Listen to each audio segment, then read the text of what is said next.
I'm trying to find out what happened. Okay, wasn't you just talking to her? Can she provide all the information to you? Well, let me ask you this. I was just talking to her. What if she told me that you beat the out of her and you jumped on top of her and started punching her in the face? Should I just go ahead and take that? Okay, but don't you know? It's your side of the story. Give your side. All these restrictions, you want to be great. Being great is really pushing the envelope. You know what I'm saying? Gervonta Tank Davis has finally spoken out following reports of his arrest and the cancellation of his highly anticipated fight with Jake Paul. The boxer now faces a new civil lawsuit involving serious domestic violence allegations, casting a shadow over his career. His team and coach have kept public comments minimal, while Jake Paul's November 14th event hangs in uncertainty as promoters dig deeper into the controversy surrounding Tank's latest troubles. He's a lightweight. By all means, if they make a few quid and nobody gets hurt, great. But I certainly wouldn't pay the price to watch. It's just absolutely ridiculous, farce. Who wants to watch the exhibition? Gervonta Davis is in his prime years. Why is he wasting his time? Why is he having a rematch with the fella he got a draw with? Why is he not fighting? Why is he not going up a weight and fighting Lopez and Garcia's and them fighters? Why is he fighting Jake Paul in an exhibition? I get the money's great, but he's in the prime years. It's his best year. This is where he can become. Maybe you don't want to be an all-time great. Maybe you don't want to do all that. Maybe he just wants to. A civil lawsuit filed in Miami-Dade accuses Gervonta Davis of battery, aggravated battery, false imprisonment, kidnapping, and intentional infliction of emotional distress. These explosive allegations could have devastating consequences for his career if proven true. For now, the case remains a civil matter, and no new criminal charges have been filed in connection with this complaint, though the seriousness of the claims has already sent shockwaves through the boxing community and media. WBC lightweight world champion Gervonta Tank Davis was arrested earlier this week for closed fist slapping his daughter's mother. What's closed fist slapping? Is it like that? Bro, you can't be closed fist slapping women. You can't be slapping women at all. But don't you know your hand is like Thor's hammer? Bro, you can go to jail for even flicking somebody, man. Don't you got a fight coming up? Or are you trying to ruin your career? Maybe. At this point, Gervonta Davis hasn't issued a full public statement explaining his side of the story. Instead, the first reaction came quietly through his inner circle.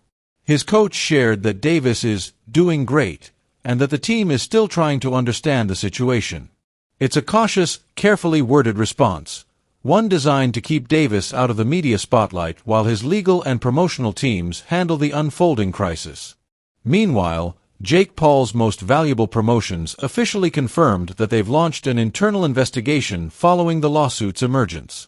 Their public statement condemned all forms of violence, emphasized their commitment to gathering accurate information, and said the final decision about the fight would come after a thorough review. Technically, the November 14th bout remains on the calendar, but insiders suggest it's hanging by a thread.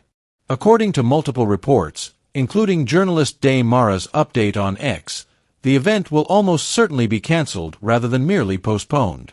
"I'm hearing it's being postponed," she wrote. "Not sure on the date, but I'm about 80% certain the November 14th event is cancelled." Originally planned for Atlanta's State Farm Arena before being moved to Miami, the matchup had all the makings of a modern spectacle, a collision between two entertainment worlds: Jake Paul, the viral social media mogul, and Gervonta Davis, a powerhouse symbol of old-school boxing grit. When a fairly novice Jake Paul made a wish list of future opponents, and right in the middle of that list was Gervonta Tank Davis. Many laughed at the time, and some still can't believe we're here. But these two young men are the face of boxing for Gen Z and Gen Alpha. They are the two biggest boxers in America, and they are putting it all on the line. One has the speed, the skill, the accuracy, and the one-punch knockout power. The other has the size, the force, and the unbreakable confidence to make this must-see Netflix. The size difference is The matchup's rules added an extra layer of intrigue. Gervonta Davis, a dominant lightweight who typically fights between 135 and 140 pounds, was set to face Jake Paul, who competes closer to cruiserweight. During the press conference, organizers confirmed a 195-pound limit and 12-ounce gloves, sparking immediate debate. Davis questioned the fairness of the setup and the massive size difference between them. Still, the fight's unusual mix of spectacle, risk, and star power promised record-breaking attention, potentially making it one of the most talked-about boxing events of the entire year. I watch is Tank Davis versus Jake Paul. I want Tank Davis to knock his block off. I'm sick of the Paul brothers, both of them. I can't stand either one of them. And I know I'll get pounded with emails. He's just jealous. Oh, I'm not jealous of them. I care less how much money they make. I don't like their attitude.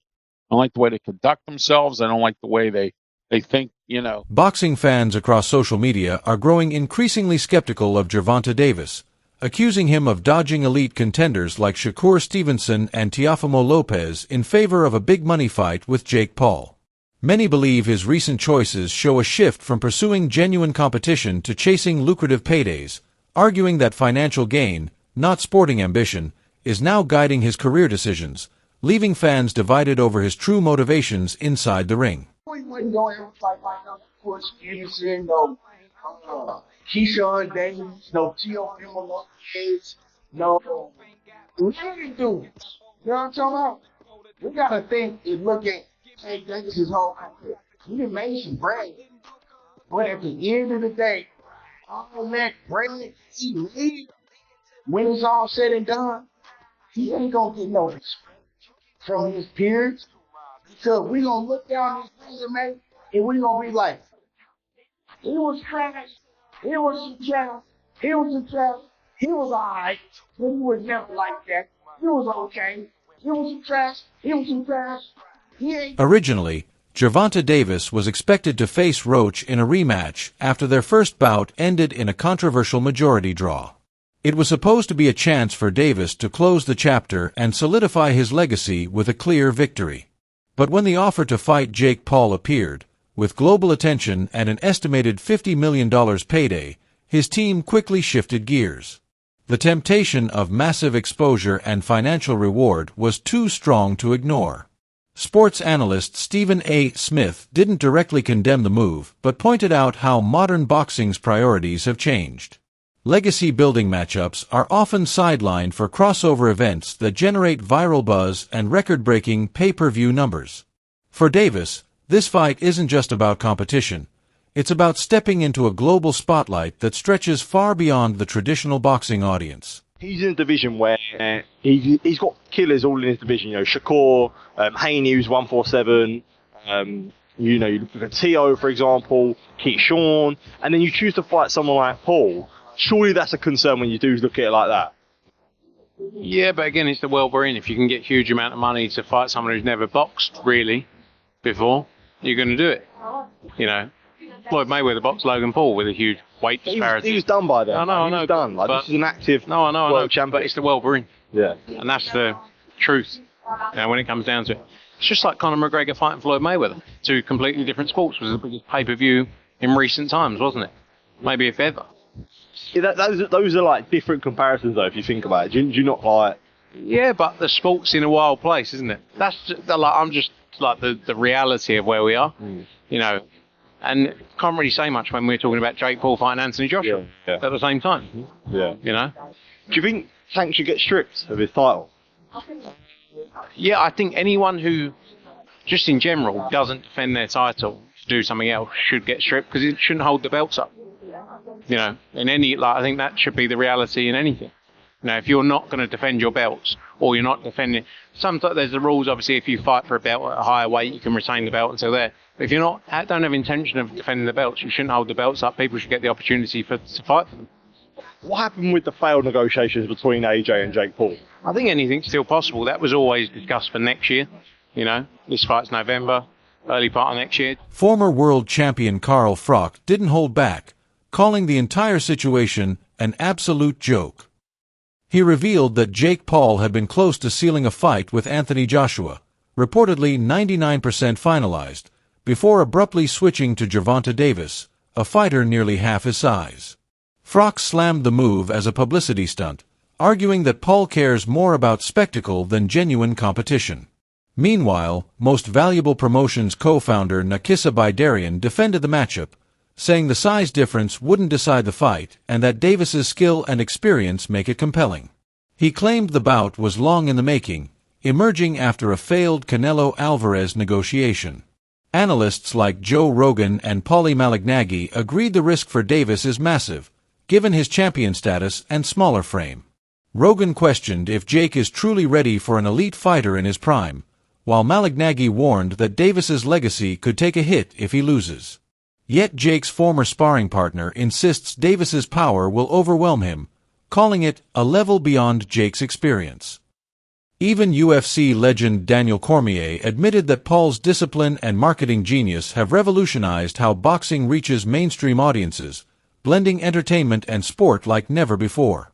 Whether the November 14th showdown happens or collapses under controversy, one thing is certain, it's got the entire fight world talking. The drama, the stakes, the uncertainty, it's all here. Who walks out of Miami victorious, the lion or the young elephant? Drop your thoughts in the comments, and don't forget to like, share, and subscribe for more fight breakdowns, explosive updates, and all the madness from the world of boxing.